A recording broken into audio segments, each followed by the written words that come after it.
Hello everyone. जैसे मैंने आप सबको इंस्टा की वीडियो में बताया था कि मैं आपको नीट पीजी काउंसलिंग के बारे में एक ब्रीफ डिस्कशन वाला वीडियो बनाऊंगी।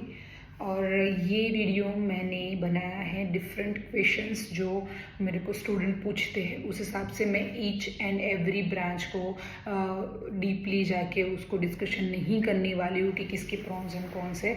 वो बहुत सारे लोगों ने कर दिया होगा या आपने पूछ लिया होगा, सबने बता दिया होगा। ये क्वेश्चंस को हम डिस्कस करेंगे। मुझे अब तक 3 टाइप के कैटेगरी के स्टूडेंट ये क्वेश्चंस करते हैं, तो ये मैंने 3 कैटेगरी में डिवाइड किया है। पहला ये है, ठीक है, कि जिसको ड्रॉप लेना है। दूसरे वो है जिनको सर्जिकल साइड पसंद है, और तीसरे वो है जिनको मेडिसिन पसंद है। तो हम शुरुआत करेंगे सबसे पहले कि जिनको ड्रॉप लेना है।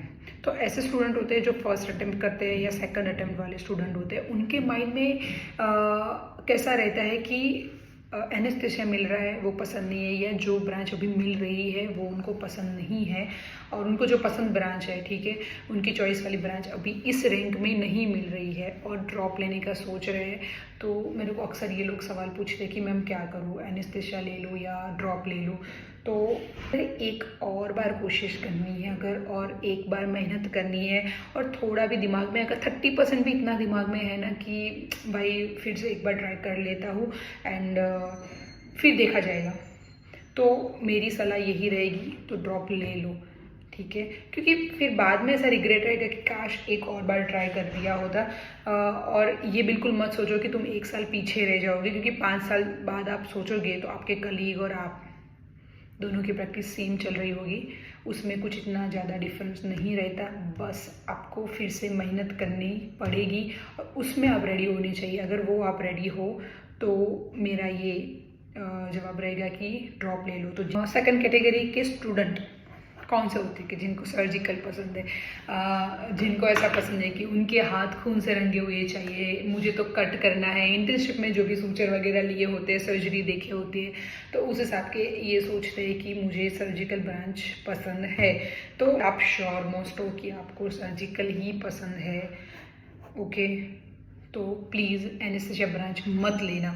अगर स्टूडेंट ने पूछा है कि ENT general surgery, ENT and ophthal मिल रहा है, उसके अगेंस्ट उनको मिल रहा है एनेस्थेसिया गवर्नमेंट में, ओके, तो क्या करें। तो मैं ये बताऊंगी कि अगर सर्जिकल ब्रांच पसंद है तो तुम डिप्लोमा के लिए जा सकते हो, तुम DNB या MS प्राइवेट कॉलेज भी सिलेक्ट कर सकते हो अगर आप उसको अफोर्ड कर पा रहे हो।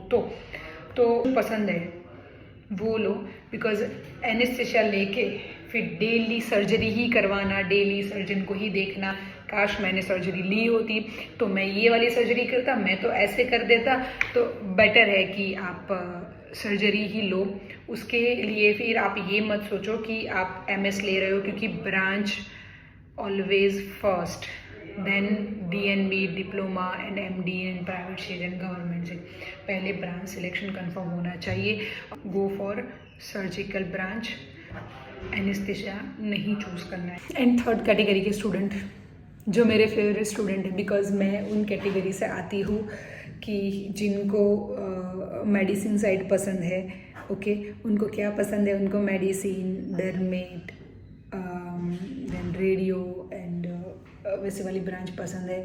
बट ऑब्वियसली वैसी वाली ब्रांच तो आपको मिल नहीं रही है, इसलिए तो आप मेरा वीडियो देख रहे हो, ठीक है। अदरवाइज जिनको ये ब्रांच सब चाहिए उनको ऑलरेडी उनकी ड्रीम ब्रांच मिल गई है, उन्होंने ले ली है, उनको कोई कन्फ्यूजन नहीं है। कन्फ्यूजन तब आता है कि जब आपको मेडिसिन पसंद है और मिल नहीं रही है और कोई सर्जिकल ब्रांच नहीं पसंद है, तब आपका कन्फ्यूजन आता है। क्योंकि फिर आपकी कन्फ्यूजन वाली ब्रांच आती है pulmonary medicine, emergency medicine, anaesthesia, psychiatry and pathology.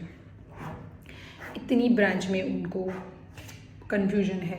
तो आपको पहले ये सब ब्रांच एक एक करके रूल आउट करनी है कि ये ब्रांच तो बिल्कुल ही नहीं चलेगी, इसमें चलो सोचते हैं कि सबसे पहले मैं आपको पल्मोनरी मेडिसिन वर्सेस एनेस्थेसिया। कम लोगों ने इक्वेशन किया है पल्मोनरी मेडिसिन के बारे में, सिर्फ इतना ही इक्वेशन इन लोगों का होता है कि पल्मोनरी मेडिसिन के बाद DM क्रिटिकल केयर करना कैसा रहेगा। एंड 2-3 बच्चों ने मेरे को बोला है कि उनको पल्मोनरी मेडिसिन मिल रहा है पर उनको एनेस्थेसिया लेना है। तो मैंने बोला क्यों? उन्होंने बोला सिर्फ पल्मोनरी मेडिसिन के हमारे वहाँ अपॉर्चुनिटीज़ कम है।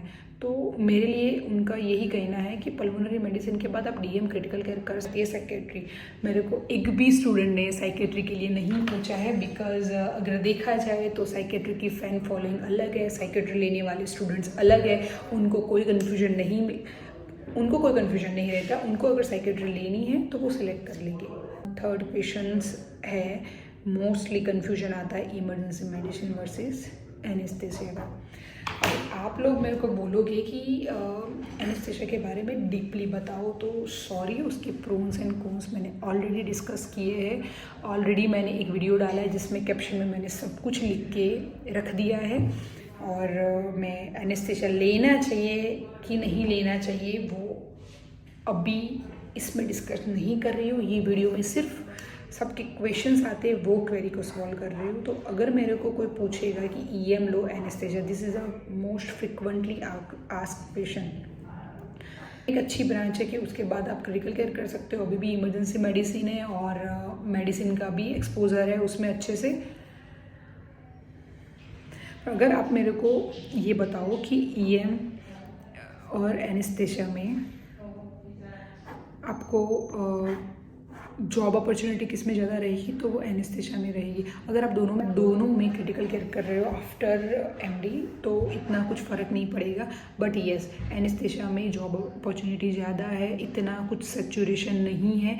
आपको किसी भी सिटी में सेट होना है तो एनेस्थेसिया में शॉर्मोस्ट जॉब मिल जाएगी और आप अर्ली सेटल हो सकते हो, आपकी अर्ली इनकम स्टार्ट हो जाएगी। इनके डाई हार्ड फैन हो और ऐसा है कि उसके बाद क्रिटिकल केयर कर लोगे, उसके बाद 2-3 फेलोशिप और कर सकते हो और उसके बाद पेरिफेरी में सेट होना है और ओपीडी वार्ड ये सब ज़्यादा चाहिए, तो ईएम इज़ बेटर ब्रांच। ठीक है, अभी एनेस्थेसिया के बारे में अब तक का डिस्कशन में मैंने ये बताया कि कब कब एनेस्थेसिया नहीं लेना है। ठीक है, एनेस्थेसिया कब लेना है वो आपका डिसीजन है, वो बहुत इंपॉर्टेंट डिसीजन है। बिकॉज आपकी चॉइस क्या है, आपको क्या पसंद है, क्या मिल रहा है। और मेन ड्रॉबैक ये है कि आपका डायरेक्टली पेशेंट के साथ पेशेंट के कांटेक्ट में नहीं रहते और पेशेंट के साथ कम्युनिकेशन कम रहता है, डायरेक्टली तुम्हारे पास नहीं आते। ज़्यादातर ओटी आईसीयू में वर्क ज़्यादा रहता है, प्रोसीजर्स अच्छी रहती है, पेरी ऑपरेटिव फिजिशियन रहते हो, फिर भी एक अंदर से थोड़ा ये रहता है कि यार पेशेंट मेरे नाम से नहीं आ रहे, अप्रिशिएशन मेरे को नहीं मिल रहा है। बट जो लोग को बेनिफिट ये भी है कि जो लोग को ऐसा है कि मेरे को तो नहीं चाहिए ओपीडी, मेरे को डायरेक्ट कोई पेशेंट नहीं चाहिए, मुझे पेशेंट का हेडेक चाहिए नहीं, मेरे को मेडिकल साइंस में काम करना है। कि जैसे मैं हूँ, मुझे मेडिकल साइंस पसंद है, मुझे प्रोसीजर पसंद है, मुझे अलग अलग डिसीज़ के बारे में जानना पसंद है, क्या सर्जरी में ये सर्जन्स क्या करते हैं, मेरे को वो सब इंटरेस्ट है। मेरे को खुद सर्जरी नहीं करनी है, मेरे को ये सब देखना है और ये सब में और आगे बढ़ना है और आगे इन्फॉर्मेशन चाहिए, मेडिकल नॉलेज चाहिए। तो उसके लिए एनेस्थेसिया अच्छी है क्योंकि तुमको जॉब भी इजीली मिल जाएगी, तुमको और आगे डीएम नहीं करना है तो भी कोई प्रॉब्लम नहीं है। और एनेस्थेसिया के बाद आपको DM critical care, DM transplant, DM neuro, DM paedia और डीएम कार्डियक, ये सब में आप इन सब में आप सुपर स्पेशलिटी कर सकते हो। So anaesthesia is not ending branch और इतनी भी बोरिंग नहीं है जितना लोगों ने बताया है, वो सबका पर्सपेक्टिव होता है। तो मेरा ये मानना है कि आप अपने पर्सपेक्टिव से सोचो, आपको कौन कौन सी ब्रांच मिल रही है वो सोचो और फिर डिसीजन लो। और आप लोग मेरे को डीएम कर सकते हैं इंस्टा पे, बट मेरे को 3 चीज़ें ब्रीफली बता के भेज देना। डायरेक्टली ये मत पूछना मैडम एनेस्थेसिया कैसा है, उसके बारे में बताओ। तो सॉरी, मैं उसके बारे में बताने के लिए नहीं हूँ। आपका अगर कन्फ्यूजन है कि मैम मेरा ये रैंक है और मुझे यही चॉइस मिल रही है, मुझे ये साइड थोड़ा पसंद है, तो इन 3 चीज़ों का मुझे ब्रीफ डिस्कशन भेज के फिर क्वेश्चन भेजो। मैं आपका कन्फ्यूजन सॉल्व करने में हेल्प करूँगी। मैं आपको डिसीजन नहीं दे सकती, बट यस डेफिनेटली मैं आपको हेल्प कर सकती हूँ। So best of luck guys.